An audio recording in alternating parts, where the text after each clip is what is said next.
Hello everyone, Assalamu alaikum. So today I'm making naan gosh. Yes, शादी वाला खाना नान गोश्त। नान जो बनेगी विदाउट ईस्ट, विदाउट मैदा बनेगी, विदाउट अवन बनेगी। So welcome back to my channel stitch knit and cook with Jofama. अगर आप नीटिंग, कुकिंग एंड स्टिचिंग वगैरह में दिलचस्पी रखते हैं तो आपने बिल्कुल सही चैनल को क्लिक किया है। तो नान बनाने के लिए यहाँ मैंने 6 कप गेहूं का आटा लिया है, जिसमें 1.5 टीस्पून बेकिंग पाउडर डाला है और 1/2 टीस्पून बेकिंग सोडा डाला है और 2 टेबल स्पून डाल दिया है शुगर का और 1.5 टीस्पून डाल दिया है सॉल्ट का। तो बीच में थोड़ी सी जगह बना के इसमें दही डाला है, इस चम्मच से 4 चम्मच। थोड़ा लिक्विडी दही है और ये लिक्विडी क्यों है इसका राज में एंड में फाश होगा, तो आपको वीडियो एंड तक देखनी पड़ेगी। थिक दही बनाने के लिए क्या करना पड़ता है वो आपको एंड में पता चलेगा। नॉर्मल पानी से इसका आटा गूंदना है और जब ये सारा आटा एक जगह जमा हो जाए तब इसमें मैंने डाला है 2 टेबल स्पून ऑयल, घी, बटर कुछ भी डाल सकते हैं, मैंने ऑयल ही डाला है। थोड़ा और पानी डाल के इसको बिल्कुल मुक्के मार मार के सॉफ्ट सा डो बनाना है। अच्छा, अगर आपको कोई चीज़ सॉफ्ट बनानी है तो उसके लिए तेल इस तरीके से बाद में या साथ में डाल दें। अगर खस्ता बनानी है तो उसमें पहले मोयन लगाते हैं, पहले आटे में मिक्स करते हैं तेल को। इसको ढक के 20 से 25 मिनट रख देंगे। ईस्ट की तरह 1-1.5 घंटा नहीं रखना है। और इधर बन रहा है गोश्त। तो बिल्कुल सिंपल तरीके से इसको पहले मैंने उबाल लिया था, प्याज थोड़ा सा भून के उसमें गोश्त डाल के, और ये थोड़े खड़े मसाले डाल दिए थे, तेज़पत्ता, बड़ी इलायची और दालचीनी, यही 3 मसाले डाले थे। तो प्याज जब थोड़ा लाल और सॉफ्ट होने लगा उसमें गोश्त डाल के थोड़ा सा भुना और नमक डाल के बस इसको सीटी लगा दी थी। अब यहाँ पे इसका पानी ड्राई हो रहा है, तो जब तक हम अपने डो को देखते हैं। इसको 20 से 25 मिनट हो गए हैं और आप देखें इसके अंदर जो है बबल जैसा बनने लगा है, तो हमको यही चाहिए था। तो जब सोडा और बेकिंग पाउडर ये दही में मिलेगा तो ऑलरेडी उसमें बबल बनने लगेगा, रिएक्शन शुरू हो जाता है, तो वही इसको फ्लफ़ी बनाएगा ईस्ट के जैसा। इधर पहले गोश्त को देख लेते, मुझे ऐसा लग रहा है कहीं नीचे ये लग ही न जाए। तो इसका पानी सूख गया है, ऑयल सेपरेट हो गया है। तो ये मसाला मैंने बनाया है, जो सारे गरम मसाले होते हैं बस वो डाल लिया है। इसमें टमाटर और जिंजर गार्लिक डाल के पेस्ट बना लिया है। और ये सूखे मसाले पीसे हुए रखे थे तो इसको नहीं पीसा था, जिसमें धनिया है, हल्दी है और लाल मिर्च पाउडर, इसको अलग से डाल दिया है। ये बहुत ही बेसिक सा सालन, जो बेसिक गोश्त बनाने की रेसिपी है, बस वही है। हमारे वहाँ टमाटर नहीं पड़ता था गोश्त में, लेकिन अब मैं डाल लेती हूँ। वक्त के साथ साथ रेसिपीज़ और पकाने का तरीका चेंज होता रहता है, तो ये भुनता रहेगा जब तक हम इसकी लोइयाँ तोड़ लेते हैं नान की। तो आपको जितनी बड़ी नान बनानी है उस हिसाब से आटा लें और इसकी इस तरीके से बॉल बना बना के रख दें। नीचे मैंने इसका थोड़ा सूखा आटा लगाया है ताकि ये बर्तन में चिपके नहीं। इस तरीके से सूखा आटा लगा के रखेंगे तो नीचे चिपकेगा नहीं। और इधर साथ साथ मसाला भी देखते रहना है कहीं ये नीचे लगी न जाए। तो किचन में खड़े हो तो सब तरफ ध्यान रखना पड़ता है। तो ये जब थोड़ा सा भुना गया है, थोड़ा सा क्या पूरा ही भुन गया है, तब मैंने इसमें थोड़ी सी दही डाल दी है। देखिए ये दही लिक्विड जैसी है, एंड में पता चलेगा क्यों है लिक्विड। तो ये दही आप साथ में भी डाल सकते हैं सारे मसालों के, मैं भूल गई थी तो इसके लिए अब डाला है। तो अब दही भी डाल के इसको फिर से भूनना है, फिर से ऑयल इसका सेपरेट होना चाहिए, दही का कच्चापन ख़त्म होना चाहिए। इधर ये लोइयाँ भी तैयार हो गई हैं, तो इसको फिर से ढक के रखेंगे 15-20 मिनट, फिर इसको रेस्ट देंगे ताकि ये जो बबल टूट गए हैं वो फिर से बन जाए। और इधर हमारा मसाला भुन गया है, ऑयल सेपरेट हो गया है। तो इसमें अब फिर ये कुछ हरी मिर्चें डाल दूँगी, क्योंकि घर में बच्चे हैं, बच्चे नहीं एक ही बच्चा है छोटा, तो उसको तीखा नहीं चाहिए, तो मैंने खड़ी मिर्चें डाल दी हैं। जिसको तीखा चाहिए वो मिर्ची चबा लेगा, जिसको नहीं चाहिए साइड में कर देगा। नहीं तो मैं पहले छोटा छोटा बिल्कुल बारीक बारीक पीस करके डालती थी ताकि दांत के नीचे आए तो एकदम से अपने को आग ना लग जाए मुंह में। मुझे नहीं पसंद कि मिर्ची दांत के नीचे आए। जो छोटी रहती है तो वो तो फील नहीं होती, बड़ी होती है तो बहुत मुंह का सारा जायका ख़राब हो जाता है। तो यहाँ आप जितना थिक और थिन रखना चाहते हैं सालन, उस तरीके से पानी उतना डाल लें। और यहाँ पानी डालने के बाद एक बार सॉल्ट ज़रूर टेस्ट करना है, क्योंकि पानी डालने के बाद जाहिर सी बात है सॉल्ट और मिर्ची वगैरह कम हो जाती हैं। तो मुझे और सॉल्ट की ज़रूरत थी तो मैंने डाल दिया। अब इसको दम पे रख देंगे साइड में 10-15 मिनट, ये दम आएगा उसमें, फिर रेडी हो जाएगा। और जब तक हम नान बना लेते हैं। और ये आटे को भी रेस्ट मिल गया है। तो देखिए मैंने इतनी सारी लोई बना के रखी है। अब इसको सूखे आटे में लगा के और रोल कर लेंगे। तो अब मैं पता नहीं क्यों इसको गोल गोल घुमा रही थी, बाद में मैंने एडिटिंग के टाइम पे देखा है, मैं खुद को ही हंसी आने लगी मैं क्यों घुमा रही थी। तो जिस शेप की चाहें आप बेल लें, मैंने इसको थोड़ा लंबाई में ही बेल लिया है और बिल्कुल गरम तवे पे इसको डाल दिया है। और फिर जब ये थोड़ी इधर से पक जाएगी तो इसको उठा के डायरेक्ट फ्लेम पे डाल देंगे। जब तक ये इधर दूसरी नान भी डाल देंगे तो ये रेडी होगी दूसरी तरफ, और एक तरफ से ये रेडी हो जाएगी। तो ज़रा फास्ट काम होगा एक साथ। और इसको घुमा घुमा के सारे एजेस अच्छी तरह से पका लेंगे। जब आपको अच्छे से सेटिस्फेक्शन हो जाए कि आपकी नान पक गई है तब तक पकाना है। और दूसरी वाली इधर चेक कर रहे हैं, ये भी रेडी हो गई है, मतलब एक तरफ से पक गई है। तो मैंने इसको तवे पे ही पलट दिया है जब तक इधर ये पकती रहेगी। अगर कुछ जाली वगैरह जैसा स्टैंड या बारबेक्यू वाली जाली है तो उसको आप हीट पे रख लें, तो उससे ज़रा अच्छे से होगा। अभी मैंने एंड में यूज़ किया है, मेरे पास थी। तो ये हमारी दूसरी नान भी रेडी हो गई है।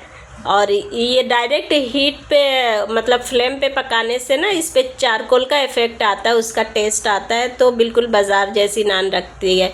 अगर आप तवे पे भी पका लें तो नान तो बन जाएगी, लेकिन चारकोल का टेस्ट तवे पे जाहिर सी बात है नहीं आएगा, और डायरेक्ट फ्लेम पे ही आएगा। और इधर देखें, ये मैंने पीछे पानी लगा के किया था, तो ये जो पीछे का जो टेक्सचर है बाज़ार की नान में इस तरीके का टेक्सचर होता है। तो इसके लिए मैंने पीछे ही पानी लगा लिया, और ये पानी के साइड से ही नीचे रखेंगे तवे पे, तो इससे फिर इस तरीक़ा का टेक्सचर मिलेगा हमको। और देखिए मैं बोल रही थी मैंने इस पे जाली रख ली थी, उस पे रख के सेकना इजी रहता है। और एक लास्ट वाली मैंने थिक सी नान बनाई थी, जैसा कि शादी वगैरह में मिलती है, हमारे वहाँ बिल्कुल थिक होती है, यहाँ बाज़ार में भी मिलती है। हम बोल के लेते हैं स्पेशल डबल आटा डाल के वो बनाता है, तो एक वो वाली मैंने बनाई थी। तो ये भी मतलब मेक श्योर करना है कि कच्ची न रहे, क्योंकि ये मोटी है थोड़ी, डबल आटा इसमें जाएगा। तो इसको भी सब तरफ से सेक लेंगे।